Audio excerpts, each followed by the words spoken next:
Hello folks, welcome back to Kerbal Space Program, and you join me in the contracts menu, having a quick look through our contracts.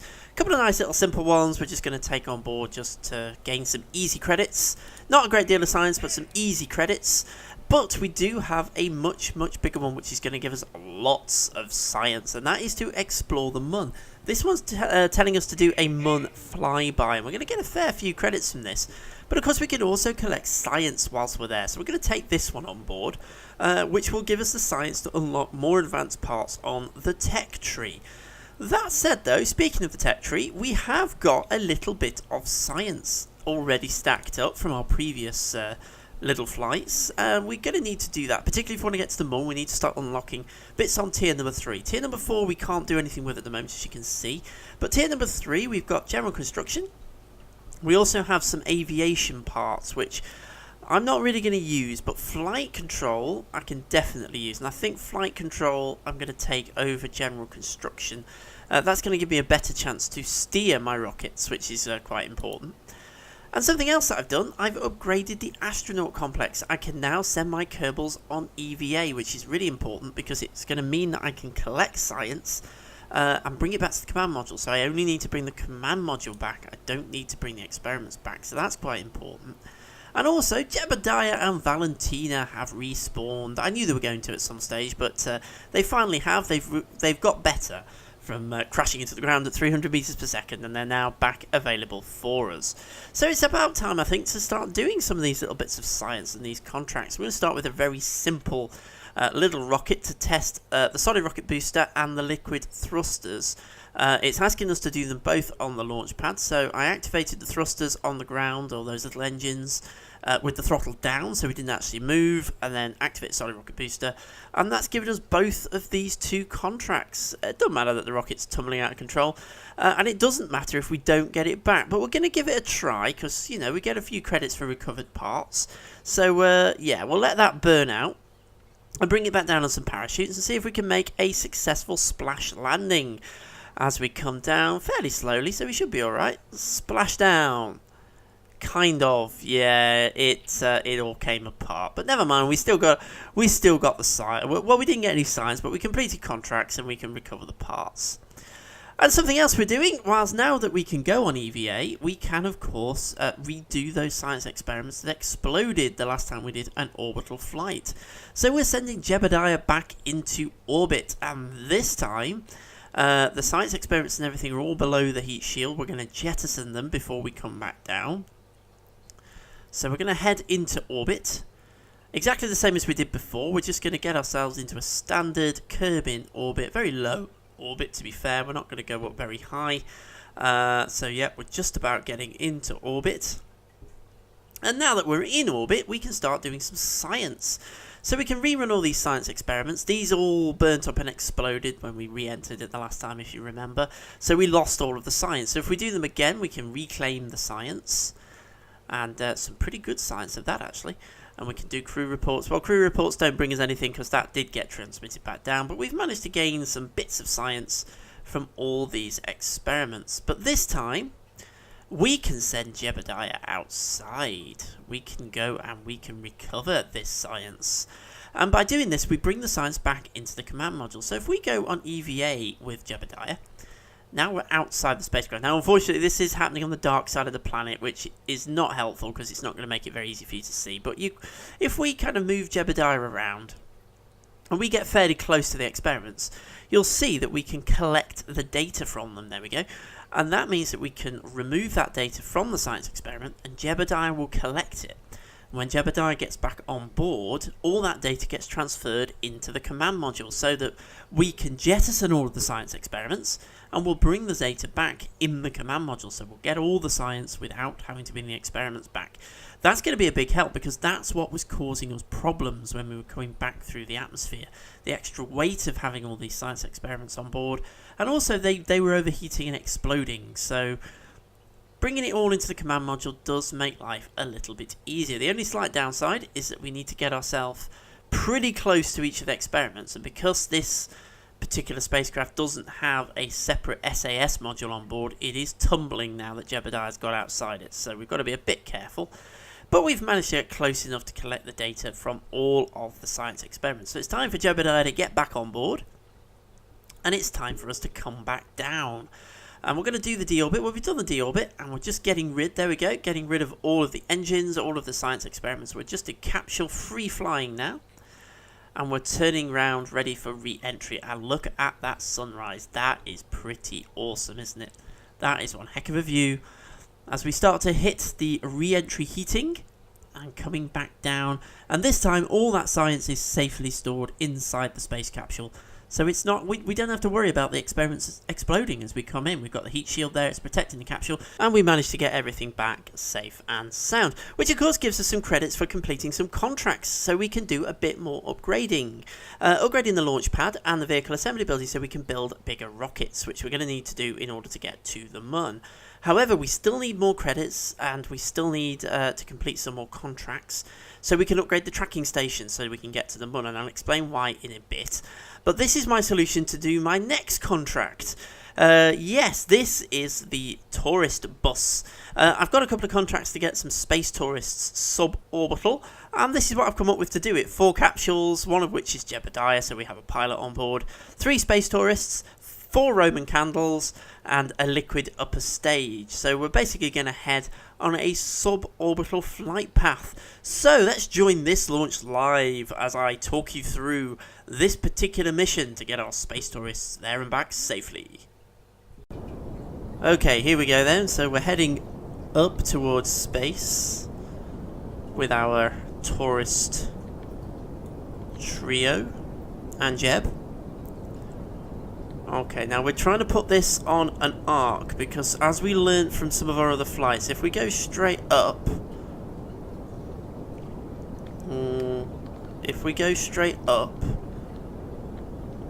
there is a serious risk that we'll just plummet straight back through the atmosphere, not slow down enough, and crash straight back into the ground. We don't want that, so I'm just trying to, I don't want it to tilt over anymore at the minute if I can avoid it. I'm happy with the angle that we're at. I just feel that we're lacking a bit of control.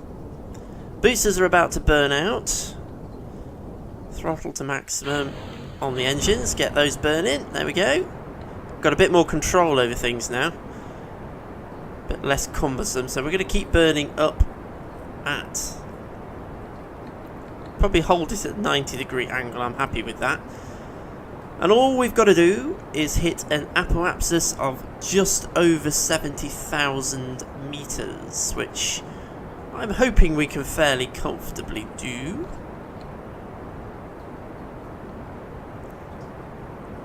Before we run out of fuel.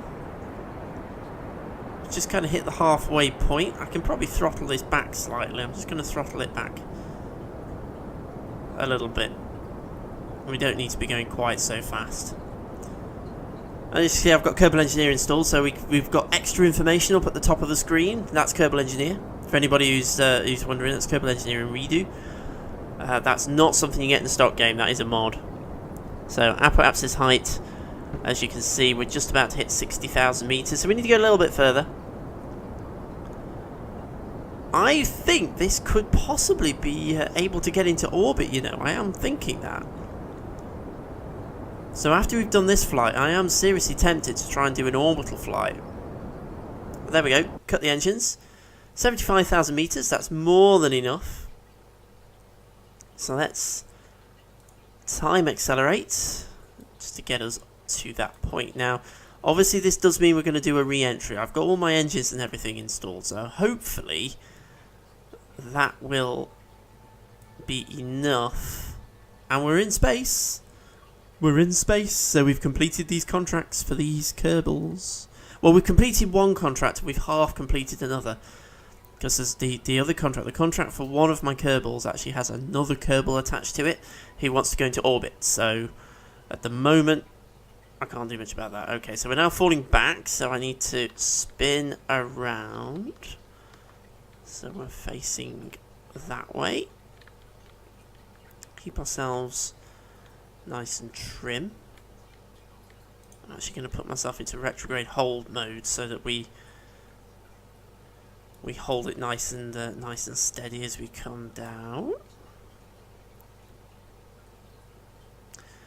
Okay, this is where it gets a bit hairy scary. Now, we're not actually travelling that fast. We are speeding up, but I do have my engines. So, in theory, I can do a bit of an engine burn to help scrub some speed off as we descend back into the atmosphere. So, we're going to start hitting the thicker atmosphere very shortly. There we go. So, we're now re-entering. We're still speeding up. Let's just do a little bit of engine burn. See if we can just slow our speed down a bit. In fact, I might just throttle these to maximum and burn them the whole way down. Ooh, look at that. The fiery heat of re-entry enveloping our vehicle as we descend through the atmosphere. I'm just using the engines to try and help slow it down a bit.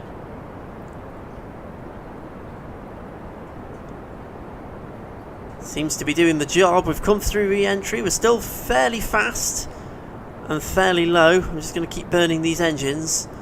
Oh my goodness, we're still coming in really, really fast. We're still coming in really, really fast. The engines are burning. We're about to run out of fuel. I think this is going to be a bit of a low altitude parachute opening. This is going to be a very low altitude parachute opening. There they go. And they should open, and we've made it. There we go. Oh, ho, ho, ho, ho. I was a little bit nervous there, I have to be honest. Lots of parachutes attached to this because we don't want it to break apart when it lands. We need it really to stay in one piece when it lands. So I've really dropped the parachute. So let's descend. We're coming down quite slowly. I've got this time accelerated so we can get to the end. I've actually just realised the parachutes are on the same stage as the engines, but obviously they didn't deploy because they were in space and incapable of deploying, so that was quite lucky really. I need to, if I fly this again, I'm going to have a try with the with that, make sure we get that right. Okay, so we're about to splash down, so let's hope things don't break apart when we do. We're coming in very slowly, very sedately, and into the water. A perfect landing! And recovering the vessel gives us lots and lots of credits for completing all of those contracts. And recovering the parts. We didn't get any science from that, but we got everybody back nice and safely. And we've now completed a lot of contracts. Those contracts are going to give us some credits. They're going to give us some reputation as well, which is great because that leads us on to bigger and better contracts as our reputation increases. However, unfortunately, we haven't quite managed to get enough credits from those contracts to unlock the tracking station, and we really need the tracking station before we can go to the Mun because we need patched conics. I'll explain what patched conics does in a minute, but because we need more credits, it means we're going to have to fly again. I've got some more space tourists, but these ones want to go into orbit, so we're going to have a go with the same rocket. And this time we're going to see if we can get it into orbit. So it was ever designed to do this. So this is going to be very, very entertaining. But I'm pretty sure it can do it. So I'm going to hand you over to the live version of the mission. So we can see what happens as we head towards orbit. Okay, there we go. So that's engine cut off. So we're now coasting towards space. Turn SAS off, let it drift a bit because we're a bit short on fuel. It's time to accelerate all the way up to apoapsis, or just before apoapsis. We want to burn probably about 20 seconds before, 15-20 seconds before we get to apoapsis. Okay, so let's just flick SAS back on and put ourselves on prograde hold. So that's where we want to be firing straight down, and we're going to hit the engines now to maximum. About 14 seconds before apoapsis, so we've got time to do this burn without raising our apoapsis a little bit too much.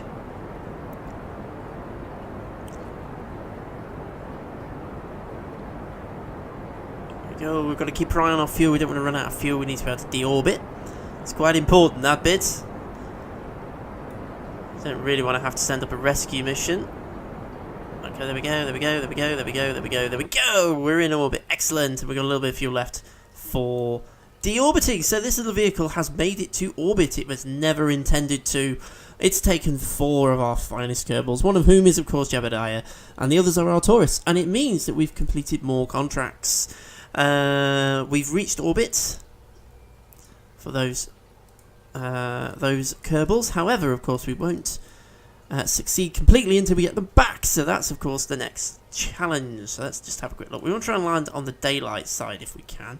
So I'm going to let this go all the way back around to Apoapsis again, and then we're going to do the deorbit burn. So let's just time accelerate round orbit. Oh, we've got a probe in the ocean somewhere there. I need to go and recover that. I don't remember what the heck that was. Okay, so coming round to Apoapsis. Doesn't have to be exact for this, because I'm not trying to do a precision landing. I'm not very good at precision landings, if I'm totally honest. Whoa, spinning around a bit. Okay, so we now want to be retrograde. Yep, so we want to be retrograde, and we want to probably go into map mode, just so that you can see what's happening. Periapsis, and I'm now going to fire my engine to bring that periapsis down, so that we're suborbital. We want to get it to about 30,000. Maybe slightly, yeah, there you are, that's about right. And at that point my phone rang, but it did come in handy, because while I was on the phone I had a sudden realisation, and as you can see I dropped my periapsis down a little bit further to 8,000 metres, and the reason I did that was to come in at a steeper angle to try and scrub off more speed. By basically plunging through the really thick atmosphere really quickly, because on some of my previous flights I'd plummeted into the ground rather fast, so I really wanted to get that speed scrubbed off. So that's what we did, and as you can see, because we're coming in so steeply, we really are heating up. There's a lot of heating going on here, a lot of heating. That is one heck of a fireball, and it is going to start making things get a bit hot.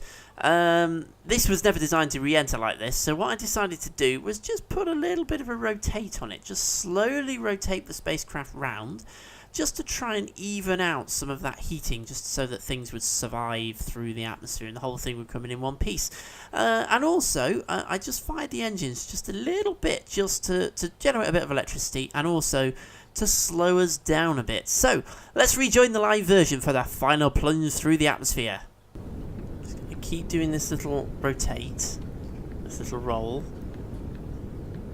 just to try and... I'm just wondering if I can get myself... Oh, things have exploded. Oh no. Okay, well, that's not gone well. Right, so what have we lost? Let's just cut all that, make sure we're not speeding ourselves up. I don't know what we've lost, but we're now obviously pointing nose first into the re-entry. And SAS cannot flick us round, so... Although we seem to have come down through it, so we're okay. Now the only problem is we're heading into a mountainous region instead of ocean, so we're actually going to encounter the land a little earlier. We seem to have come out of the really, really hot phase. I'm going to turn SAS off, because I don't think we need it anymore. We're just going to... We seem to have come out of the hot phase now. We're at 900 meters per second, 800 meters per second. We're at 11,000 meters above the surface, but we are heading down into a mountainous area, not the sea. So we're much higher up and a much lower speed than we were last time, but I've got a mountain in the way, so this could be entertaining. We might just do this. We may just be able to do this. I can't fire the chutes at the moment, 8,000 meters. I might... I don't know what exploded. What did we actually lose? Was it one engine? I think we lost one engine.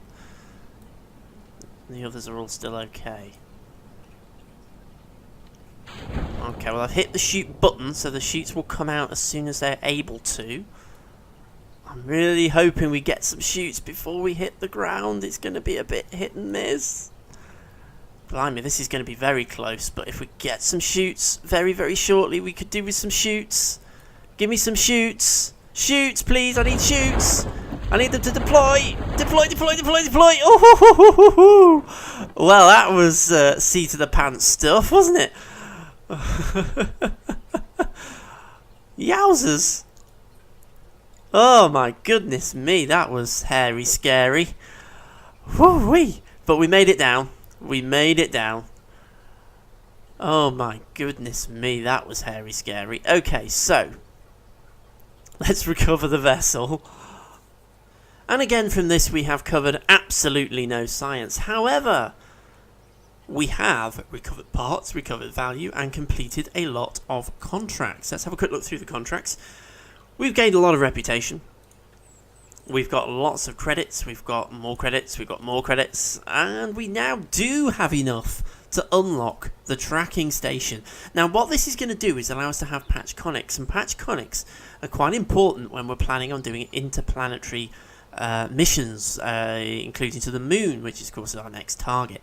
Because what it does is our orbital path at the moment, it only shows us our orbit around the planet that we are actually orbiting around.